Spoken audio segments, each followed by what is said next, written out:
जो मुस्कुरा रहा है उसे दर्द ने पाला होगा, जो चल रहा है उसके पाँव में छाला होगा। बिना संघर्ष के इंसान चमक नहीं सकता और जो जलेगा उसी दिए में उजाला होगा। संघर्ष क्यों बचे संघर्ष से, संघर्ष ही तो जीवन की आत्मा है। जितना कठिन संघर्ष होगा उतनी ही शानदार जीत होगी। तो आइए दोस्तों, आज सुनते हैं इंस्पायर करने वाली कहानी। कहानी से पहले आपसे निवेदन है कि आप चैनल को सब्सक्राइब करें, वीडियो को लाइक करें और अंत में कमेंट करके ज़रूर बताएं कि कहानी कैसी लगी। एक बार एक किसान भगवान से बहुत ही नाराज हो गया। किसान बहुत मेहनती था, बहुत मेहनत से खेत में अनाज उगाता, उसकी देखभाल करता, पर अक्सर उसकी फसल खराब हो जाती। कभी सूखा पड़ जाता, कभी बाढ़ आ जाती, कभी तेज धूप, कभी आंधी, कोई ना कोई कारण बन ही जाता था। उसकी फसल खराब हो जाती थी। एक दिन वह किसान गुस्से में आसमान की ओर देखकर भगवान से कहा, हे ईश्वर, आपको लोग सर्वज्ञाता मानते हैं कि आप सब जानते हैं, कहते हैं कि आपकी इच्छा के बिना एक पत्ता भी नहीं हिलता। पर मुझे तो लगता है कि आप छोटी से छोटी बात भी नहीं जानते। आपको तो ये भी नहीं पता कि खेती बाड़ी कैसे करते हैं। अगर आप जानते होते तो हर समय जो समय बाढ़, आंधी, तूफान आते हैं वो कभी नहीं आते। आप नहीं जानते कि कितना नुकसान उठाना पड़ता है हम किसानों को। यदि आप मेरे हाथ में यह शक्ति दे दें कि जैसा मैं चाहूं वैसा मैं मौसम कर दूं, फिर आप देखना मैं अन्न के भंडार लगा दूंगा। भगवान इस किसान के तीखे वाक्य सुनकर मुस्कुरा रहे थे और वह किसान के सामने प्रकट होकर बोले, मैं आज से तुझे यह शक्ति देता हूँ कि तुम अपने खेतों पर तुम्हारी जैसी इच्छा हो तुम वैसा मौसम दोगे। मैं बिल्कुल भी दखल नहीं दूंगा, तुम्हारी इच्छा से सब कुछ होगा। किसान बहुत खुश हो गया। किसान ने गेहूं की फसल अपनी खेतों में बोई। जब उसे लगा कि खेतों को धूप चाहिए तो खेतों को धूप मिले, जब पानी बरसना चाहिए तब पानी बरसा।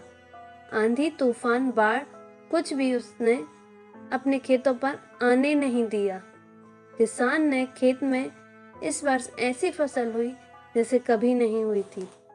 हरी भरी लहलहाती फसल। मन ही मन वह किसान बहुत खुश हो गया और सोचने लगा, अब सबूत के साथ दिखाऊंगा भगवान को कि इसे कहते हैं शक्ति का सही उपयोग। मेरी सफलता देखकर उन्हें अपने नियम जरूर बदलने पड़ेंगे। कुछ दिन गुजरे, फसल कटने को तैयार हो गए।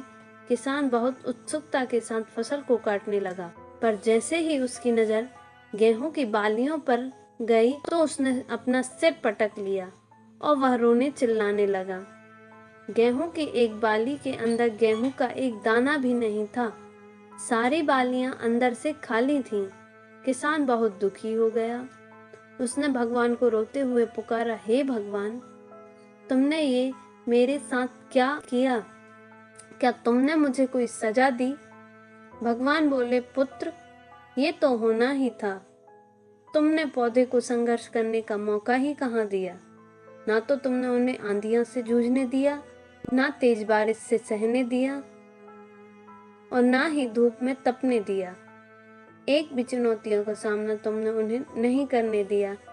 इसलिए सारे पौधे अंदर से खोखले रह गए। जब आंधी, तूफान, तेज बारिश और धूप पड़ती है तभी ये पौधा अपने अस्तित्व को बचाने के संघर्ष करते हैं और इसी संघर्ष से एक बल पैदा होता है जिसे हम शक्ति कहते हैं, ऊर्जा होती है। यही ऊर्जा की पूर्ति तेरे गेहूं के दानों की तरह जो नहीं फूटी, तूने उन्हें कठिन परिस्थितियों से गुजरने ही नहीं दिया। जहां उनके अस्तित्व का जन्म होता है, सारे बालियां इसलिए खाली हैं इनमें एक भी गेहूं का दाना इसलिए नहीं है क्योंकि तुमने अपने पौधों को संघर्ष ही नहीं कराया। याद रखिए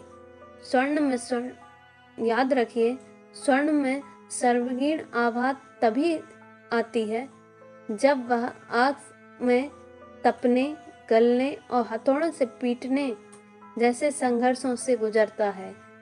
कोयले का टुकड़ा हीरा तभी बनता है जब वह उच्च दाब की मुश्किल परिस्थितियों से गुजरता है। इसी तरह यदि हमारी जिंदगी में कोई संघर्ष ही ना हो, कोई चुनौतियां ही ना हो, तो हम गेहूं की बालियों की तरह खोखले ही रह जाएंगे।